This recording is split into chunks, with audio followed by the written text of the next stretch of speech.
சரிங்க சாமி, உங்க ஃபீஸ் எவ்வளவுன்னு சொன்னீங்கன்னா. ஃபீஸ் எல்லாம் ஒண்ணும் வேண்டாம். அப்ப நான் போயிட்டு வரேன். இருமா, ஆ? நீ கொண்டு வந்த பேக்குள்ள ஒரு சின்ன பை இருக்கு, அதை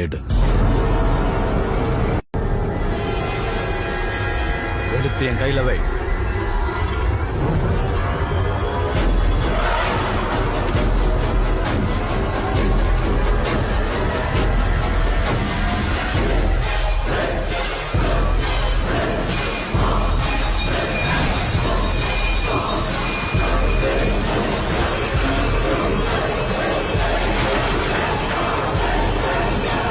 என்னாச்சு சாமி?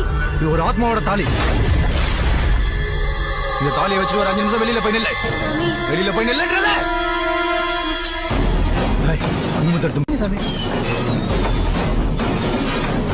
இஷ்டம் அருளும் துஷ்டம் அடக்கி இஷ்டம் கொண்டு குடிக்கும் அம்பளவான துதியே எனக்கு தினமும் பாடி படையல் வைத்து பலபல பூசை அனைத்தும் செய்யும் பாகலனை பகலும் விரும்பும் பாடி 5 minutes later. அட பொம்மால